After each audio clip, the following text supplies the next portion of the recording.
Bonjour.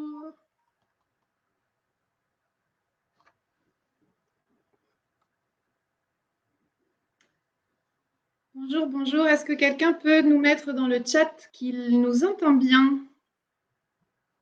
Donc bonjour, je parle aussi pour qu'on vérifie si de mon côté tout fonctionne.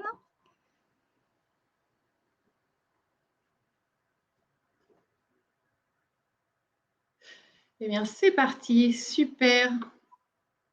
Oh là là, plein de bonjours, c'est super. Voilà, bon bah déjà c'est bien, tout le monde a compris comment fonctionnait le chat aussi, parce qu'on va vous faire participer, donc on part du bon pied. Eh bien, pour ne pas perdre de temps, je commence. Je me présente, donc moi je suis Mélanie Guiton, chargée de communication digitale, donc à Kiblos. Auparavant, j'ai été médiatrice culturelle dans une scène nationale, mais aussi en charge des réseaux sociaux, d'où tout mon intérêt pour la communication digitale.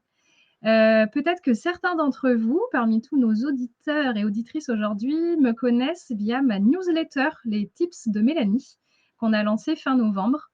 Donc voilà, et comme ça, vous me voyez en chair et en os, si j'ose dire, de manière virtuelle, mais quand même. Et si vous ne connaissez pas cette newsletter, on va vous remettre à la fin du webinaire le lien pour vous inscrire. Et donc, Marion. Et donc, moi, tout de suite, je réponds à une question. Effectivement, le chat était en privé, je viens de le passer en public. Merci Léa, comme ça, vous voyez tous les bonjours qui sont arrivés. Je ne sais pas si c'est rétroactif, mais voilà, je viens de le paramétrer correctement. Merci Léa. Donc, moi, je suis Marion, donc fondatrice et directrice de Kiblos. Donc, aujourd'hui, le sujet, c'est pas de vous expliquer ce que c'est l'agence Kiblos, mais néanmoins, si ça vous intéresse, n'hésitez pas à aller regarder sur notre site internet kiblos.com pour en savoir plus. Aujourd'hui, nous allons vous parler des réseaux sociaux et de leur usage pour renforcer votre notoriété, votre présence. Donc, ce temps de rencontre va se dérouler en 3 étapes. Donc, tout d'abord, je vais vous faire un rappel sur les enjeux de la communication digitale. Qu'est-ce que sont les réseaux sociaux aujourd'hui? Ce qui a bougé en 2021? Quelles sont les tendances à venir pour 2022? En deuxième partie, Mélanie. Moi, en deuxième partie, je vais vous présenter 3 types concrets à mettre en place sur vos réseaux sociaux. Donc, on va voir les bonnes pratiques pour interagir. On va apprendre à faire un reel sur Instagram et à créer une story.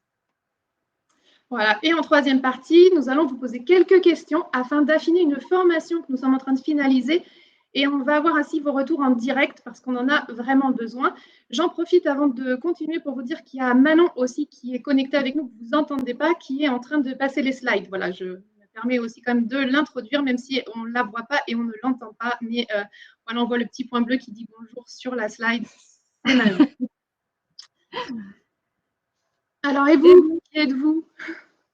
Voilà, pour commencer, on va vous poser quelques questions pour mieux comprendre qui vous êtes, pour savoir à qui on parle. Donc, première question, eh bien, on a envie de vous demander quelles sont vos missions au sein de vos structures culturelles. Donc, vous avez un sondage qui apparaît, voilà, dans le chat, et vous pouvez répondre à la question. Alors moi, j'ai la question, j'ai pas forcément accès aux réponses. J'espère que les auditeurs ont accès aux réponses.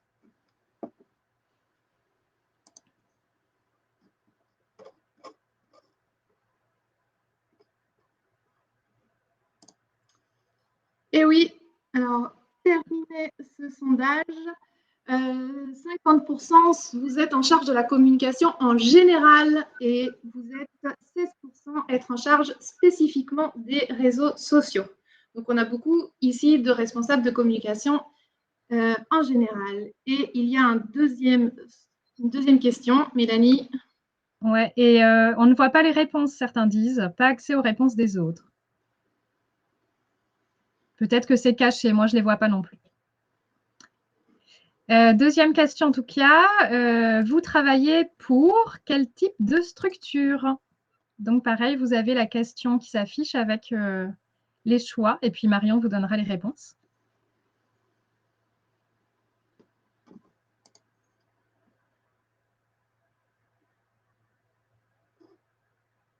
Ah, vous allez pouvoir peut-être trouver les réponses comme moi dans l'onglet sondage. On a des onglets à droite, chat, et il y a sondage. Alors, eh bien, j'ai les réponses. Vous êtes 64% à travailler pour un lieu de diffusion ou de création, scène ou festival, et vous êtes 14% à travailler pour une compagnie, et puis quelques-uns qui travaillent aussi pour une agence publique de soutien au spectacle vivant, et quelques-uns qui travaillent pour une entreprise privée qui peut être production, diffusion, médias, etc. Donc, une grande majorité, vous êtes donc responsable de communication dans une scène. Et troisième question. Sur quel réseau social vous passez le plus de temps dans le cadre de votre travail? Donc, on a Instagram, Facebook, LinkedIn ou Twitter. Qui d'ailleurs, il y a écrit le verbe tweeter, mais Twitter, T-W-I-2-T-E-R. C'est la Becherel Police qui parle.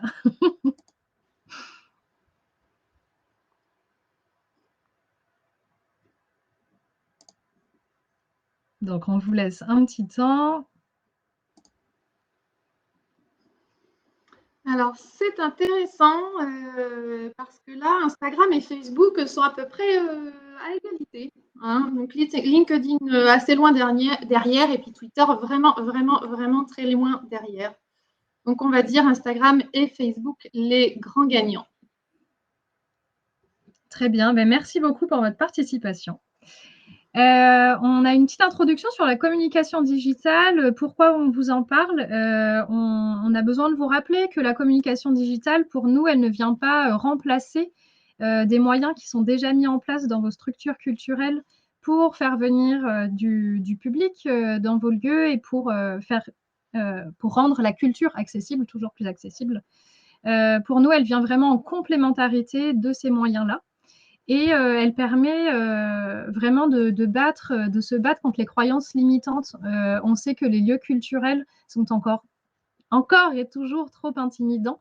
Et on croit vraiment que la force des réseaux sociaux, du web, c'est de désacraliser tout ça. Puisque on peut tous avoir notre téléphone dans la main et avoir accès à ces lieux par des images, des vidéos, etc.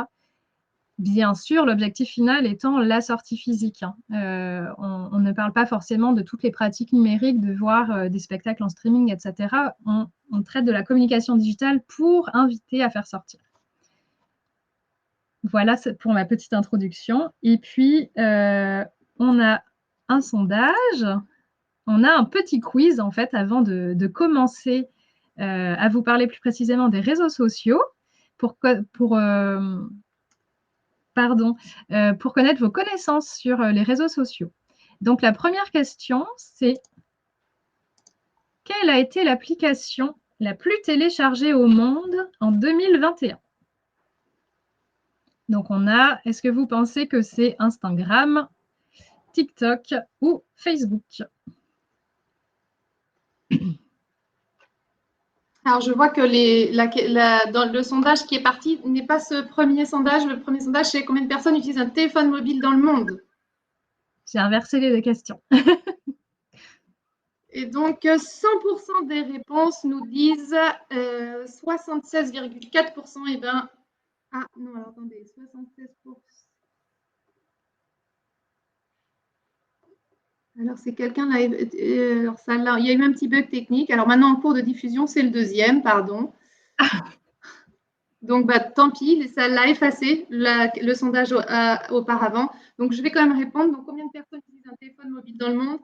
C'est 67%. Hein, donc, un taux de pénétration du marché de 67% sur le téléphone portable dans le monde. Et donc, l'application la plus téléchargée au monde, vous nous dites TikTok à 94%. Et est-ce qu'ils ont raison, Mélanie? Eh bien oui, donc en 2021, TikTok a vraiment totalement décollé. Et alors, en dernière question, combien de temps un Français passe en moyenne par jour sur son smartphone?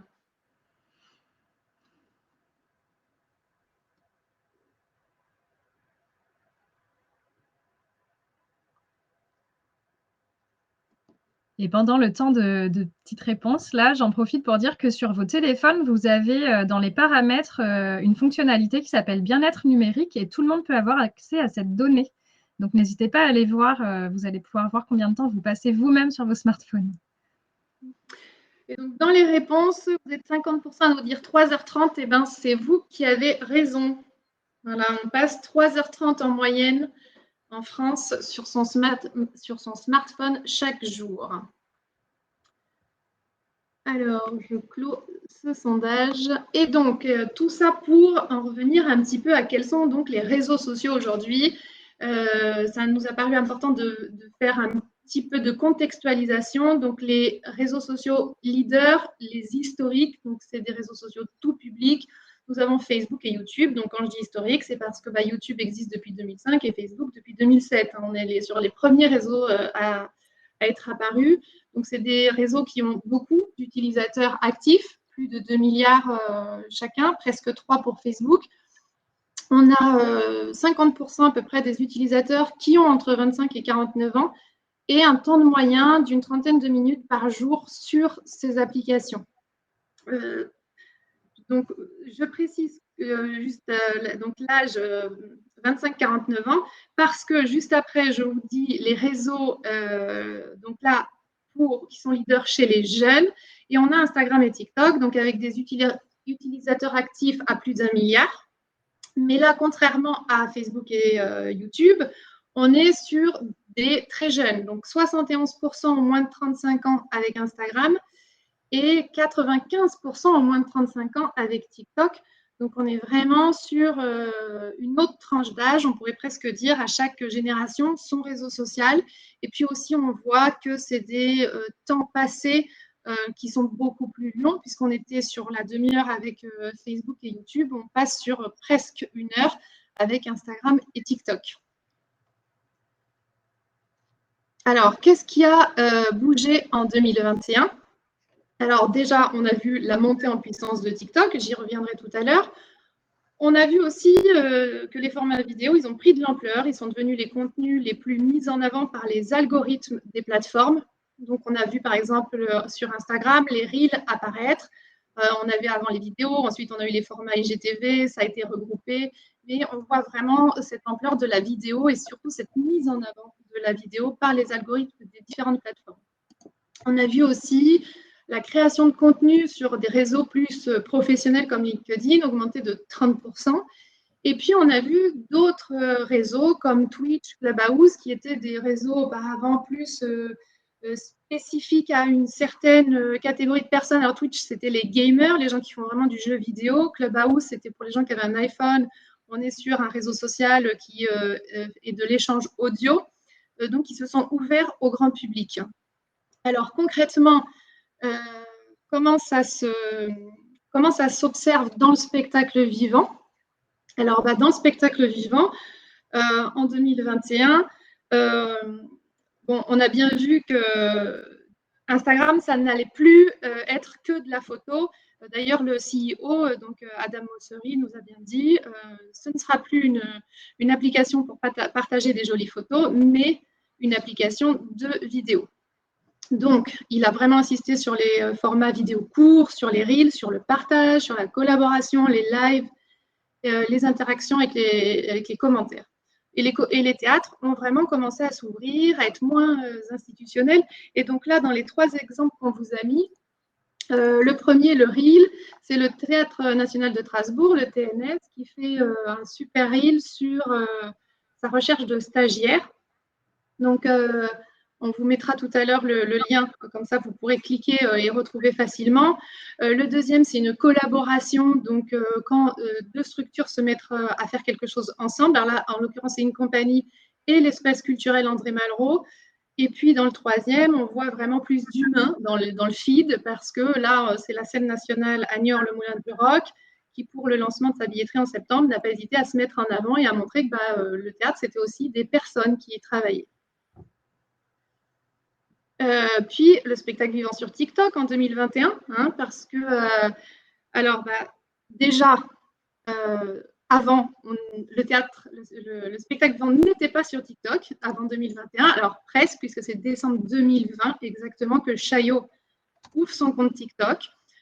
Donc le théâtre de Chaillot a lancé son compte dans le cadre du challenge Culture TikTok mis en place par TikTok en décembre 2020. Donc ils ont bénéficié de cette mise en avant. Néanmoins, donc c'est les premiers à avoir existé sur ce réseau social, suivi en mars 2021 du TNN, le Théâtre National de Nice, donc qui est un centre dramatique, qui a été donc le premier centre dramatique de France à être sur TikTok. Et puis en novembre, ça a été le CDN de Montluçon au Théâtre des Îlets, puis ensuite en décembre, l'Azimut et le nouveau Théâtre de Montreuil. Donc voilà, on vous invite à aller découvrir ce qu'ils font. Ils sont très créatifs. Donc voilà, ça c'est vraiment un changement de 2021 puisqu'on est passé de rien à déjà en avoir 5. Donc on voit que ça bouge et puis il y a beaucoup de créativité derrière. Je vais vous parler aussi de Twitch, de cette chaîne qui était avant que pour les gamers. Là, vous allez pouvoir, pour ceux qui ne connaissent pas du tout cette chaîne, c'est vraiment une chaîne où les gens qui faisaient du jeu vidéo, enfin qui font du jeu vidéo, peuvent se filmer pendant qu'ils jouent et donner accès à leurs pratiques en live à leur communauté. Donc ici, je vous ai mis un extrait donc une capture d'écran de Amélie Benchalal, donc qui elle est une joueuse, utilise sa chaîne Twitch pour partager ce qu'elle fait sur les jeux vidéo, mais elle est aussi passionnée de culture et elle propose régulièrement des entretiens avec des personnes du monde de la culture. C'est pas forcément que le spectacle vivant. Là, récemment, je crois que son dernier entretien, c'était avec Thibaut Priou, qui est donc social media manager au Théâtre du Châtelet, et qui expliquait quel était son métier, ce qu'il faisait au quotidien. Et puis, on a la chaîne Twitch d'Anne Jordan, qui, elle, travaille à l'Orchestre des Champs-Élysées, et qui propose régulièrement, en tout cas qui proposait, parce que là, j'ai vu qu'il n'y en avait pas prochainement, mais des temps d'échange sur qu'est-ce que c'était le mécénat. Voilà, donc on voit un usage d'autres réseaux sociaux apparaître. Bon, alors les forces et faiblesses sur les réseaux sociaux. Donc là, on en a vu quelques-uns. Il ne faut pas oublier que tous les réseaux ne sont pas égaux. Hein. Donc on a les réseaux historiques. On va vous le faire un peu brièvement, mais donc Facebook, c'est le premier réseau social où ont débuté les structures culturelles. Vous avez un public fidèle, vous avez un certain nombre d'abonnés conséquents, mais ce sont des abonnés aussi qui vont avec l'âge de vos spectateurs. Vous servez des événements, vous avez aussi la possibilité de créer des groupes. Alors ça, c'est vos forces. Dans les points faibles, la portée des publications, elle est de plus en plus faible. Alors maintenant, c'est vrai que si on ne sponsorise pas, on a quand même du mal à être mis en avant. Facebook a limité les portées des publications et chaque année de moins en moins pour aussi nous pousser à faire du sponsoring. Concernant Instagram, Instagram, dans ses forces, c'est quand même un des leaders des réseaux sociaux. On l'a vu tout à l'heure dans les chiffres. Et puis, avec toutes ces fonctionnalités, on a vraiment plein d'opportunités de créer. On a la force des Reels qui permettent de toucher les non-abonnés, là où les publications et les stories ne nous le permettent pas forcément. Donc, toutes ces évolutions constantes, c'est une force d'un côté parce qu'il s'adapte toujours aux nouvelles pratiques numériques, mais c'est aussi une faiblesse parce que Instagram se renouvelle très souvent, ce qui entraîne des bugs assez réguliers, notamment pour les Reels. J'en suis la première assez victime en tant que créatrice de contenu. Et puis, ça nécessite aussi cette évolution constante de se tenir informé, d'être en veille vraiment régulière. Et on sait que vous manquez de temps dans les structures pour cela, mais c'est aussi pour ça qu'on est là. Et puis en dessous, donc YouTube. Alors YouTube, ça appartient au groupe Google, donc ça a une très grande force sur les moteurs de recherche, entre autres pour le référencement. Donc ça, c'est toujours très intéressant. C'est des abonnés en général très qualifiés. La grosse faiblesse de YouTube, c'est que créer du contenu intéressant pour YouTube, ça prend beaucoup de temps, beaucoup d'argent. Et ça, c'est ce qui fait que nos chaînes YouTube ne sont pas forcément à jour ou alimentées régulièrement et suffisamment. Du côté de TikTok, sa grande force, c'est son algorithme. Vraiment, n'importe qui peut percer. C'est la force de ce réseau. On va retrouver vraiment plein de mondes différents et dont le monde politique Et notamment, on en parlait tout à l'heure, il y a le ministre des Transports sur TikTok. Et c'est très étonnant de voir, si vous avez des ados autour de vous, demandez-leur le nom du ministre des Transports. Vous allez sûrement être surpris. Il est très suivi par les jeunes sur TikTok. Donc, vous voyez comme quoi tout est possible sur ce réseau. Après, bon, il y a quand même d'un côté une faiblesse, c'est que le temps de scroll, donc quand on fait défiler les TikTok, est assez faible. Le temps d'attention est de moins de 3 secondes, hein, donc forcément, il faut attirer très vite.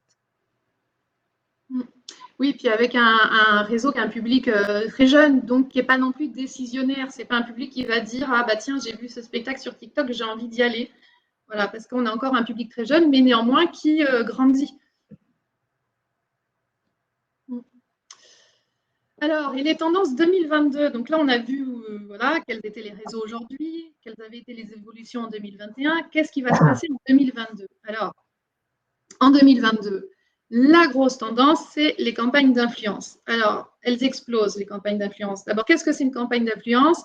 C'est une opération de communication qui va être poussée par une marque pour accroître sa visibilité et via un partenariat avec un ou plusieurs influenceurs. Alors, pourquoi elles explosent? Parce qu'on est dans une ère de la communication que nous appelons 3.0. Alors, je vais vous faire un petit rappel parce que voilà, je vais essayer de ne pas être trop longue, mais pour qu'on comprenne un petit peu pourquoi on en arrive là. On est passé au début du web dans un marketing, dans un web 1.0, c'est-à-dire qu'on était sur un marketing qui s'orientait sur le produit. Donc, on avait des pubs partout qui nous clignotaient bien dans tous les recoins pour qu'on aille acheter un produit. C'est ce qu'on appelle du marketing de masse. Donc, on a commencé par ça au début du web. Ensuite, il y a eu le web 2.0 qui a été plus centré sur les besoins de l'utilisateur, donc avec une meilleure prise en compte des besoins et de l'échange d'informations entre cet utilisateur et la marque. Et puis aujourd'hui, le web 3.0, l'internaute, c'est devenu un consommateur, il donne son avis. Il ne fait pas que consommer, il est aussi acteur. Le marketing, le web 3.0, c'est avant tout de se dire qu'est-ce qui va faire que je vais acheter ce produit aujourd'hui. Ça va être qu'on va me dire de le faire. Alors, je vais par exemple, non seulement je vais avoir vu l'annonce, l'affiche dans la rue, sur le réseau, mais si en plus on me dit pas c'est bien, vraiment je te le conseille, c'est super, si tu veux mon avis, c'est ne le loupe pas. Bah, on a moins tendance à faire confiance à une pub aujourd'hui. Voilà, on a besoin d'avoir un contact humain, de quelqu'un en qui on a confiance et qui va nous dire vas-y. Voilà, donc on est vraiment dans cette étape-là, mais à tous les niveaux du marketing, de la publicité, de la communication, où on a vraiment besoin qu'un humain qui partage nos valeurs nous dise avec un ton dans lequel on s'identifie que ce que je te propose va te correspondre. D'où le fait que les campagnes d'influence prennent leur essor. Alors, après, j'ai envie de faire aussi une petite différence et peut-être vous expliquer la différence entre un influenceur et un créateur de contenu. Donc, un influenceur, qu'est-ce que c'est? Au départ, c'est une personne qui est célèbre. Alors bon, soit parce qu'elle a fait partie des pionniers sur un réseau social, soit parce qu'elle a fait de la télé-réalité, enfin peu importe. Elle est célèbre, donc elle a une énorme audience. Les marques vont réaliser des partenariats avec cet influenceur pour faire du placement de produits, pour toucher l'audience de cet influenceur. Donc l'influenceur, lui, il a un seul objectif, c'est avoir la plus grosse audience possible. Il dépend de ça pour vivre. Plus il a d'audience, plus les marques investissent, plus lui, il peut en vivre. Néanmoins, en 2021, on commence à observer l'essoufflement de ces campagnes. Pourquoi? Parce qu'on voit bien que de plus en plus, il y a des influenceurs qui font de la mise en avant de produits qui ne correspondent pas à leurs valeurs ou eux ne correspondent pas aux valeurs d'entreprise. Ça crée des décalages, c'est plus très crédible. Et en parallèle, on a vu apparaître les créateurs de contenu. Alors, les créateurs de contenu, ils n'ont pas une grosse audience. Par contre, c'est des gens passionnés. C'est des gens passionnés par leur sujet, par le voyage, par le spectacle, peu importe. Et ils vont parler de ça sur leur réseau de prédilection. Donc, ils vont vraiment parler de ce sujet à leur communauté, qui va être une communauté très engagée, dans laquelle ils vont vraiment s'identifier.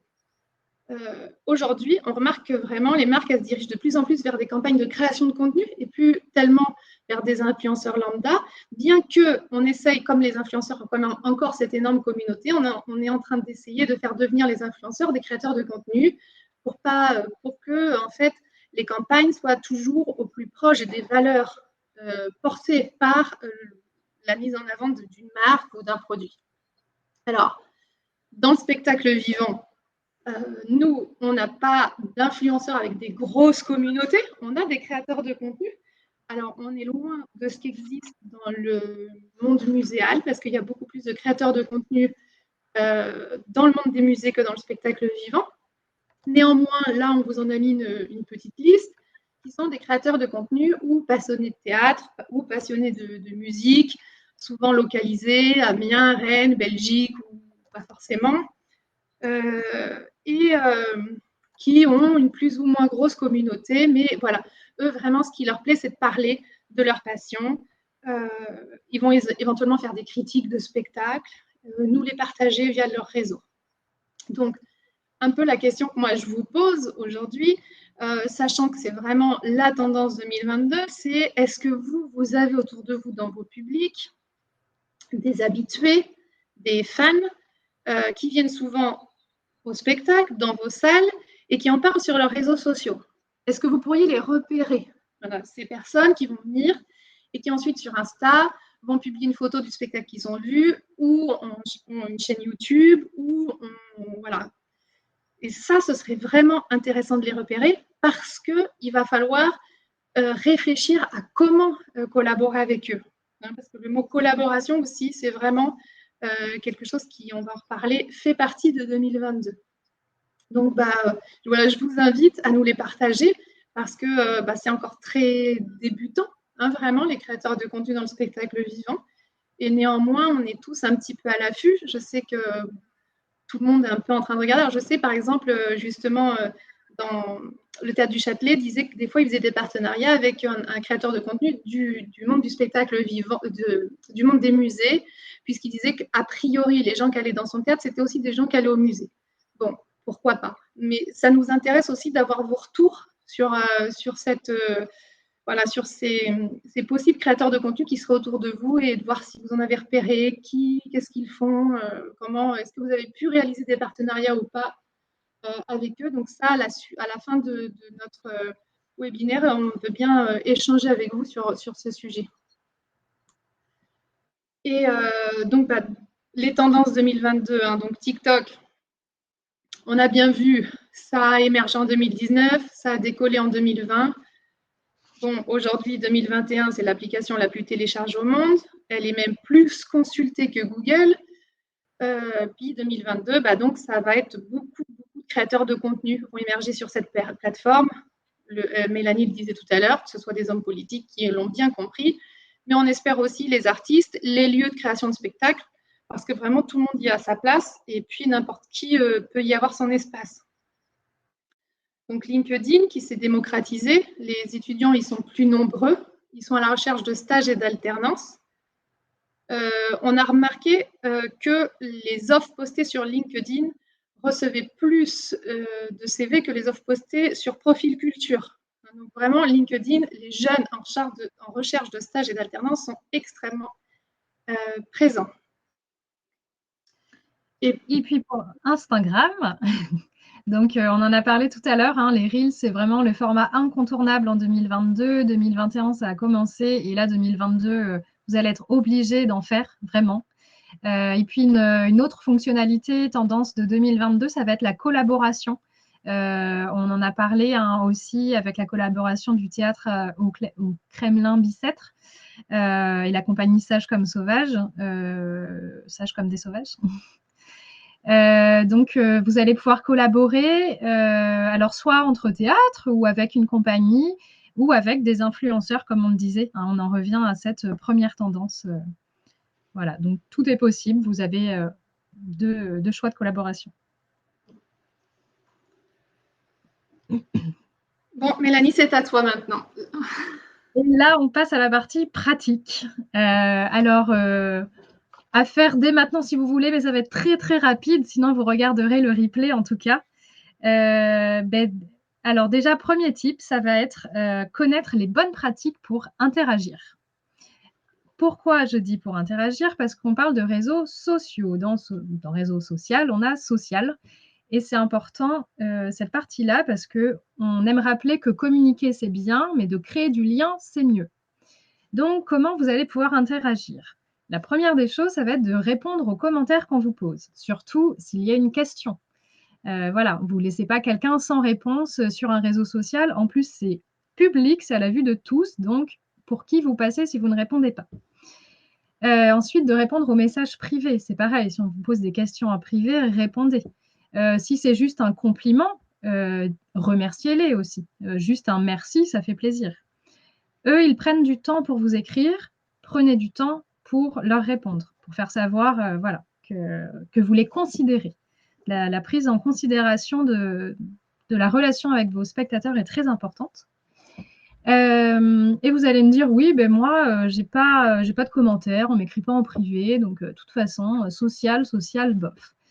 C'est aussi à vous d'être proactif pour faire participer, ces abonnés, ces spectateurs-là.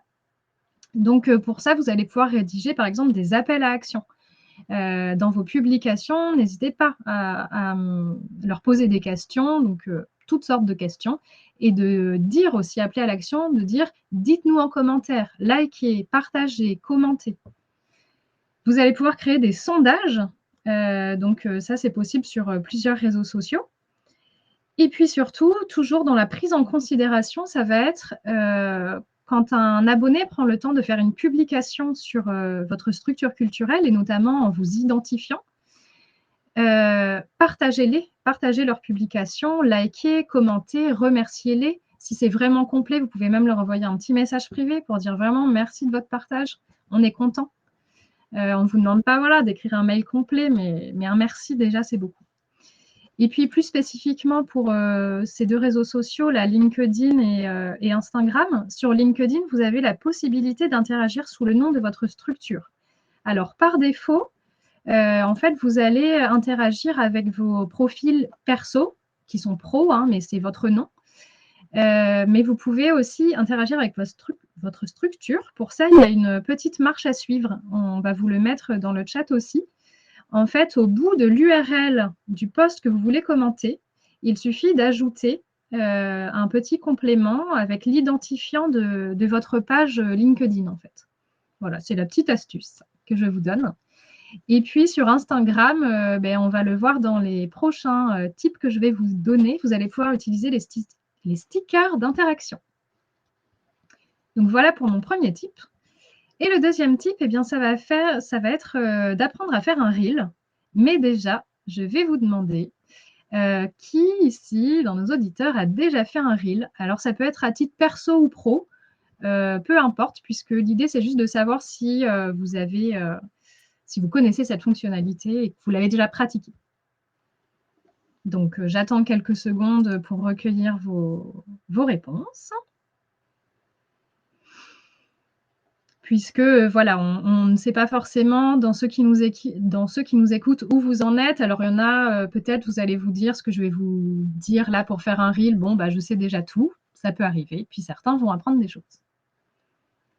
Alors on est à oui, il y a 46% de personnes et non quand même 54%. Donc on a quand même 22 personnes qui n'ont jamais fait de reel et qui vont sûrement apprendre des choses, et puis les autres aussi peut-être, puisque j'ajoute quand même des éléments particuliers. Alors, ce que je vais vous inviter à faire, peut-être, hein, en tout cas, vous pouvez vous le noter et puis le faire quand vous voulez. C'est un petit exercice. Donc là, on est fin janvier, on est à peu près à la moitié de votre saison culturelle, hein, selon les salles de spectacle.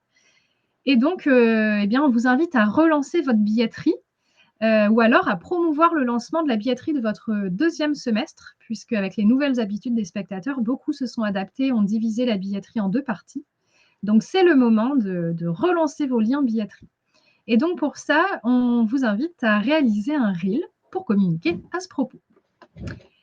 Et alors, j'ai un cas concret à vous partager, donc dans la slide suivante. Alors, pour faire un reel, ben oui, quel audio utiliser et où trouver les musiques en tendance? parce que les musiques en tendance vont vous permettre en fait d'avoir encore plus de visibilité. Donc là, on vous a mis une capture d'écran. En fait, en bas des Reels, vous avez la musique qui défile. Et si vous avez une petite flèche, comme on vous le montre dans la capture, eh bien ça veut dire que la musique est tendance. Donc, n'hésitez pas à utiliser les musiques qui ont ces flèches-là. Pour les trouver, ces musiques en tendance, il va falloir scroller et voir s'il y a des flèches ou pas. Ça prend du temps. Donc moi, ce que je vous propose pour l'exercice d'aujourd'hui, c'est que je vous ai trouvé un reel déjà. Voilà, alors on va vous mettre le lien peut-être dans le chat, normalement on l'a. Donc c'est un reel très court, donc avec une musique en tendance, un audio en tendance. Et avec une trend. Alors une trend, donc c'est une tendance qui est reproduite, donc notamment celle-ci, c'est de pointer du doigt du texte. Donc là, on l'a. Voilà, donc vous avez le lien, si vous voulez aller la voir, c'est une vidéo qui dure voilà, juste quelques secondes. Donc pour réaliser cette trend, vous allez avoir besoin de contenu, de texte. Donc un texte d'introduction et 6 textes très courts. Donc, moi, je vous ai carrément donné un exemple concret que tout le monde peut appliquer. Donc, ça peut être « Avez-vous vos billets de spectacle pour les prochains mois ?» Et vous allez pointer « Vous pouvez les acheter en ligne, il reste des places. » Et vous pouvez aussi ajouter en texte « Lien en bio » ou « Lien en story », comme on le verra après. Alors, plus précisément, pour créer notre reel, on vous a mis des captures d'écran pour utiliser ce contenu audio. Donc, une fois que vous êtes sur le contenu audio que vous voulez utiliser, vous avez en bas, là, Manon vous le montre en le pointant, « Utiliser le contenu audio ». Donc, vous cliquez là-dessus et vous arrivez à notre deuxième capture d'écran et on voit bien, là où montre Manon, que votre audio est pris en compte. Donc, vous n'avez plus qu'à cliquer au milieu, voilà, pour filmer votre reel. Alors, il y a une fonctionnalité qui est le minuteur, que Manon voilà, montre aussi ici. Donc, avec le minuteur, vous allez pouvoir en fait mettre un retardateur, ce qui va éviter qu'on vous voit en train de cliquer sur le bouton et que tout se décale. Donc, prenez ça en considération. Une fois que vous avez fini de tourner votre vidéo, vous accédez donc à cette troisième capture d'écran. Donc, vous allez pouvoir rédiger une description et puis mettre une couverture qui va apparaître dans votre feed. Donc, la couverture, vous allez avoir 2 choix. Soit vous prenez une image, une miniature extraite de votre vidéo, ou alors vous importez une image depuis votre galerie que vous aurez créée en amont, bien sûr. Et concernant la description, donc pareil, je vous ai mis un exemple plus concret. Donc, qu'est-ce qu'une bonne description? Eh bien, c'est une description qui va être courte parce que sur les reels, l'affichage est… en fait, le texte se met par-dessus la vidéo. Néanmoins, elle reste quand même importante parce que dans le feed, on va pouvoir bien la lire sur un fond blanc. Donc quand même, voilà, courte, bien aérée, ça c'est important parce que c'est la lecture sur les réseaux sociaux. On a besoin que ce soit aéré, qu'on n'ait pas des gros paquets. C'est pas pareil que sur le print. On va mettre des smileys pour rythmer le texte. Et alors, on n'oublie pas les hashtags. Les hashtags, ça va vous permettre de vous référencer et aussi de donner du contexte à votre contenu. Et puis, comme je vous l'ai dit, hein, on en revient au premier type. Vous allez écrire des appels à action. Donc là, je vous ai mis 2 exemples d'appels à action. On a, par exemple, voilà, quel spectacle attendez-vous avec impatience? Ils peuvent répondre. Et n'oubliez pas d'écrire « Dites-nous en commentaire » puisque c'est l'action que vous attendez de vos spectateurs. Ou, deuxième exemple, combien de spectacles allez-vous voir cette année? Mettez autant d'emojis tickets que ceux que vous avez en main. Pourquoi demander de mettre des emojis? Parce que c'est plus simple, ça va plus vite. Et souvent, ça marche très bien en interaction.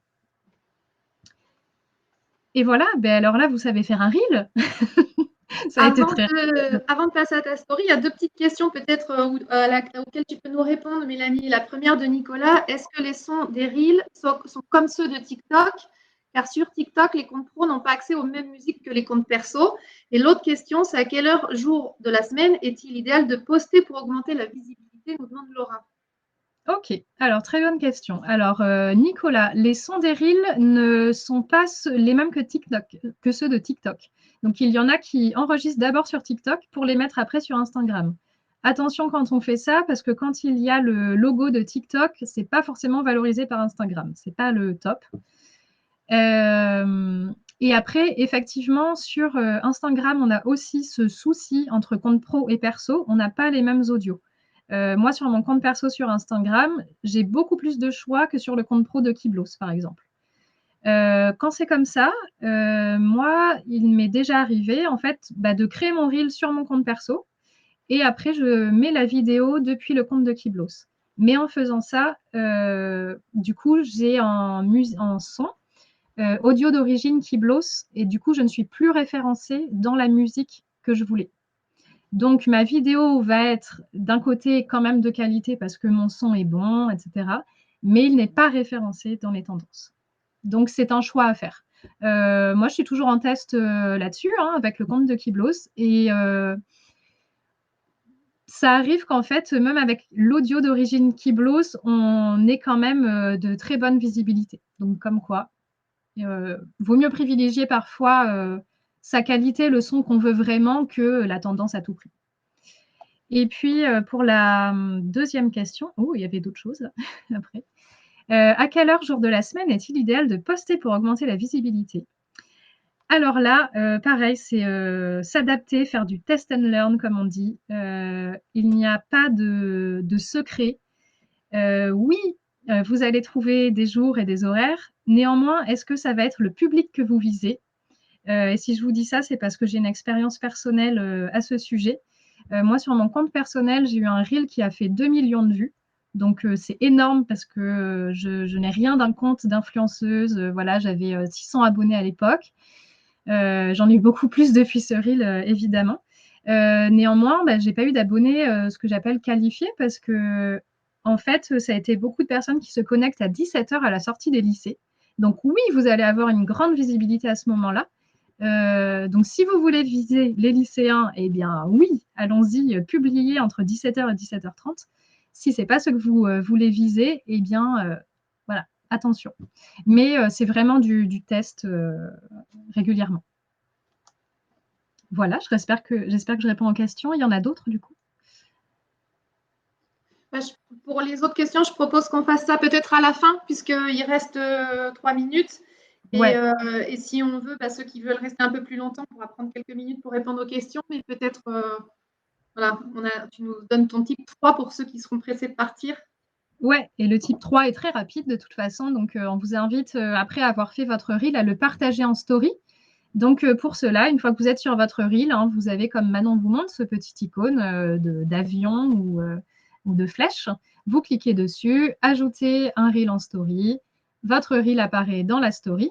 Et après, on en revient toujours au type numéro 1. On vous invite bien sûr à faire interagir vos abonnés à l'aide de tous les stickers qu'on peut trouver dans les stories. Donc, on a les quiz, on a les sondages, on a les questions ouvertes, on a les émoticônes d'émotion. Et puis, surtout, depuis fin octobre, on a le sticker lien. Voilà, tout le monde y a le droit. Ce n'est plus que les comptes qui ont plus de 10 000 abonnés. Donc, utilisez ce sticker, c'est vraiment utile pour vous. Vous allez pouvoir partager le lien de vos billetteries, de vos sites internet, de vos autres réseaux sociaux peut-être. Et vous pouvez même personnaliser, donc écrire le texte que vous voulez qui apparaît sur ce sticker. Voilà, pour mes tips. Merci Mélanie. On voit que voilà, c'est un monde infini de créativité. Bon, on aura l'occasion, effectivement, il y a pas mal d'autres questions pour ceux qui veulent y répondre, de continuer à échanger, que ce soit ici ou à travers les réseaux sociaux de Kiblos. En troisième partie, nous, on veut vous parler d'une formation, puisqu'en juin l'année dernière, nous avions fait un sondage auprès de vous et peut-être que certains d'entre vous y avaient répondu sur quels étaient les besoins des personnes en charge des réseaux sociaux. Et beaucoup, vous nous avez évoqué le manque de formation face à une évolution constante, en plus du manque de temps. Donc, nous, on a décidé d'en créer une et nous la lançons dans un mois. Et je vous en parle aujourd'hui pour une bonne raison, c'est qu'on est en train de la finaliser et on a vraiment besoin de votre retour. On a quelques questions, on en a 3, ça va être très rapide et on voudrait savoir ce que vous en pensez. Donc, tout d'abord, cette formation, dans l'idée, pour que vous compreniez ce qu'on est en train de créer, ce sera 5 modules, Facebook, Instagram, LinkedIn, TikTok et newsletter. Alors, par exemple, pour Instagram, on va avoir une partie sur quelle est la cible, quel est le bon public, comment on reconnaît la qualité des abonnés, comment fonctionnent les algorithmes, comment optimiser son profil pour que ce soit un beau profil, quels sont les objectifs, les types de publications en fonction des objectifs, c'est-à-dire si c'est pour vendre, si c'est pour la notoriété, etc. Comprendre les différents formats, des tips comme vient de nous montrer Mélanie pour avoir des meilleures légendes et puis bien sûr des exemples de bonnes et mauvaises pratiques parce qu'on vous observe, donc on voit ce que vous faites et on s'en inspire quelquefois. Ou à l'inverse, on se dit « Oh, ils n'ont pas bien respecté les fonctionnalités actuelles ».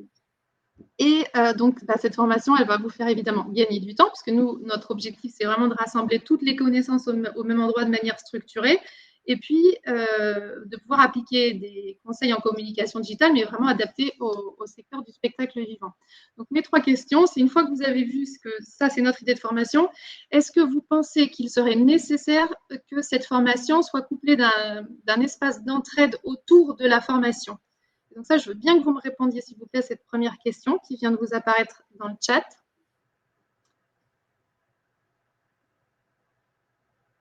Ensuite, il y aura en deuxième question, et je vais la dire, tu pourras aussi la publier, Stéphanie, c'est si oui, si vous pensez que c'est important qu'on ait un espace d'entraide autour de la formation pour justement pouvoir échanger sur les bonnes pratiques, quel support serait le mieux selon vous ? Et puis, pour l'instant, dans cette formation, on n'a absolument pas prévu de focus sur le sponsoring. Donc, est-ce que vous auriez besoin, est-ce que vous pensez que ce serait important dans ce genre de formation qu'il y ait des tips sur l'usage du Facebook Business? Est-ce que vous savez faire la différence entre un boost et un sponsor? Voilà. Donc, ça, c'est nos 3 questions. Puisque pas eu le temps de répondre au sondage, dit Léa. Ah oui, parce que je crois que quand tu publies l'un, ça efface celui d'avant peut-être. C'est ça, exactement. Alors, je veux bien si vous répondiez dans le chat. Est-ce qu'il est nécessaire d'avoir un espace d'entraide autour de cette formation? Vous mettez oui ou non. Si oui, quel support pour vous vous paraît le mieux? Est-ce que c'est WhatsApp, un groupe Facebook, un groupe LinkedIn, Telegram, Discord?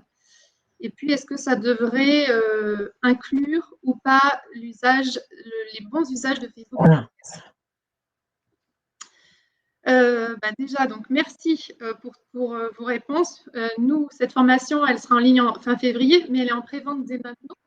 Et comme évidemment, vous allez en entendre parler parce que vous nous suivez et puis parce que là, déjà, on vous inclut un petit peu dans cette dernière ligne pour avoir vos conseils. Et donc, pour vous remercier de votre présence aujourd'hui et aussi parce qu'on est très contente, vraiment, de partager ce temps avec vous, on vous fait un bon de réduction aujourd'hui, cadeau de 50 € utilisés entre maintenant et le 14 février. Alors, maintenant, il vient de mettre la page. En fait, sur le bon de commande, j'ai un bon de commande et là, vous mettez Happy 2022, Happy 2022. Voilà, et ça vous donne tout de suite un bon de réduction de 50 €. Alors, évidemment, il n'y a pas d'obligation de nous suivre et de nous acheter un jour cette formation, mais néanmoins, si vous avez envie, vous êtes les bienvenus et vous avez ce bon de réduction. Et sinon, on peut bien évidemment garder le contact et être en lien. Comme disait Mélanie, on a cette newsletter hebdomadaire où elle vous donne des nouvelles, de nouveaux tips. Donc, toutes les semaines, tous les mardis, vous avez un nouveau email qui vous arrive dans votre boîte aux lettres. Vous pouvez vous inscrire, c'est gratuit, c'est toutes les semaines. Et puis, vous pouvez bien sûr nous suivre sur notre compte Instagram. On est là avec plaisir. Et pour ceux qui sont encore là et qui ont encore envie, un petit peu de temps, on a 5 minutes. Pour tous ceux qui n'ont plus le temps et qui veulent y aller, merci infiniment d'avoir pris ce temps avec nous. On est vraiment, vraiment contente d'avoir pu interagir et de vous présenter ce webinaire sur renforcer sa présence sur les réseaux sociaux dans le spectacle vivant. Et puis, on a vu quelques questions. Si vous avez encore envie, vous avez encore le temps, on a quelques minutes. On peut se dire 5 minutes pour continuer à répondre avec grand, grand plaisir. Donc allez-y. Donc, peut-être on peut reprendre. Il y avait une question de Laura. Je ne sais pas, parce que maintenant, il y a eu plein de réponses depuis. Il y avait Léa Léa, auriez-vous plus de tips pour créer du contenu sans se montrer personnellement? Évidemment que le contenu humain fonctionne mieux. Seulement, en tant que communicante pour un CDN, je ne souhaite pas forcément afficher mon identité. Les comédiens de notre troupe jouent le jeu, mais n'ont pas toujours le temps. Des fois, ils sont en tournée ou en répétition. Et elle aimerait avoir plus d'idées de contenu. Et oui, j'ai lu tout à l'heure dans le chat. Du coup, je ne vais pas forcément donner là de type concret, mais je vais inviter vraiment à nous suivre sur Instagram en fait, et à regarder nos propres reels. Je me montre beaucoup dessus, c'est vrai. Néanmoins, il y a d'autres reels où on ne se montre pas. Du coup, ça peut être inspirant. Et puis, dans les prochains reels, je montrerai des exemples aussi où on peut ne pas se montrer pour en faire. Donc, ça, sans souci. Voilà, vous pouvez nous suivre. Et puis, évidemment, dans la formation, c'est un point qu'on abordera. Hein. Alors, Laura qui nous dit comment attirer de nouveaux publics. Donc, elle avait déjà posé la question aussi tout à l'heure. Donc, la fameuse question, c'est les réseaux sociaux pour communiquer justement au public qui ne viennent pas. Eh bien, ça, c'est de la créativité au quotidien. Si on avait le secret, ça marcherait et on aurait tout le temps du nouveau monde dans les salles. Il faut faire des tests et puis je pense que aussi il n'y a pas de secret parce que chaque salle a ses particularités, chaque territoire, on parle beaucoup de territoire, hein, vous le savez, et que c'est un ensemble de choses, comme on le disait, ça vient en complémentarité. Donc on ne peut pas vous dire, faut faire ce reel et ça y est, votre spectacle il va être plein. Ça va être vraiment, toute une démarche en stratégie de communication digitale. Après, toi, Marion, tu as peut-être aussi une chose à dire sur ce sujet. Ça me fait penser à un échange d'ailleurs qu'on avait eu avec Léa sur la notion de long terme. Il n'y a pas de secret, hein, le long terme est important. C'est sûr que aller sur un nouveau réseau social, c'est forcément aller vers un nouveau public. Hein, donc déjà en soi, faire des reels sur Insta ou faire des TikToks, c'est aller vers un public qui n'est pas du tout forcément celui de votre structure. Et c'est aussi le rendre curieux sur qu'est-ce que c'est le théâtre aujourd'hui ou la danse ou qu'est-ce que c'est le bâtiment en tant que tel, quels sont les métiers qui y vivent. C'est déjà donner envie de se dire ah mais tiens ça existe et je crois que c'est déjà un premier pas en fait de conquête de nouveaux publics. Alors, pensez-vous également parler de Twitch plus en détail et de l'intérêt pour le spectacle vivant? Alors non, Léa, il y aura pas de, on ne parle pas de Twitch dans notre formation. Voilà, c'est pas assez encore développé par rapport au spectacle vivant pour qu'on puisse en faire un module en tant que tel. Alors on est très attentive, hein, comme tu auras pu le remarquer. On passe beaucoup, beaucoup de temps à faire de la veille, on regarde beaucoup ce qui se passe. Voilà, si éventuellement on voit que un nouveau réseau social semble avoir de l'intérêt, un intérêt particulier pour le spectacle vivant, on ne manquera pas de vous en faire part. Et pour Twitch aussi, Marion, on peut dire qu'on est en train de créer un livre blanc. Oui. Donc, c'est un sujet qui pourrait être abordé dedans. Oui, on fait le livre blanc, guide blanc, les réseaux sociaux dans le spectacle vivant 2022. On est en train de le finaliser, c'est gratuit et vous y aurez accès dès la semaine prochaine. Et j'ai vu que quelqu'un posait dans le chat, est-il possible de recevoir vos slides? Elles seront à peu près toutes reprises dans le guide blanc qui sera plus complet, plus détaillé. Donc Ghislaine, très bientôt, il se trouvera sur nos réseaux sociaux, il faut nous suivre, on communiquera dès qu'il sera terminé. Et Laura, comment augmenter le nombre d'abonnés? Et bien ça aussi, ce sera dans la formation. On a tout un chapitre sur ce sujet-là, qui est malheureusement aussi un sujet qui ne se traite pas en une solution miracle, mais plutôt sur du long terme. Parce qu'au-delà de la quantité d'abonnés, ce qui est très très important, et quel que soit le réseau social, c'est que ce soit un abonné qualifié. Donc ça, c'est quelque chose qu'on aborde dans la formation, de faire la différence entre un abonné qualifié et non qualifié, et pourquoi c'est important d'augmenter les qualifiés et pas les abonnés en général. Donc ça, ce sera un sujet qu'on va traiter dans la formation. Et de temps en temps, peut-être, il y aura des tips sur ce sujet-là, sur le Instagram de l'agence. Allez, une dernière question éventuellement, et puis ensuite, eh ben, on vous laisse. Ouais, merci Olivier. Et puis surtout que oui, c'est essentiel et puis ça va tellement vite, tout ce qui est, numérique, que voilà, notre guide blanc, il va être pour 2022 et puis il faudra encore en faire un, dans 6 mois et dans 1 an et c'est important de se tenir à jour, c'est vraiment rapide. Alors oui, le format de la formation, c'est une formation en ligne. Hein, elle va durer 5 heures dans ces 5 modules. Pardon, effectivement, je ne l'ai peut-être pas abordé. Donc, c'est formation en ligne, 5 heures, 5 modules avec des exercices pratiques, des cas concrets dans chaque module pour aborder donc chaque réseau social, les bonnes pratiques, les objectifs, les formats, les abonnés, les cibles, les algorithmes de chacun. Et ce sont des vidéos que l'on va Et ce tourner. sont des vidéos, pardon. Ouais, on se filme en plus.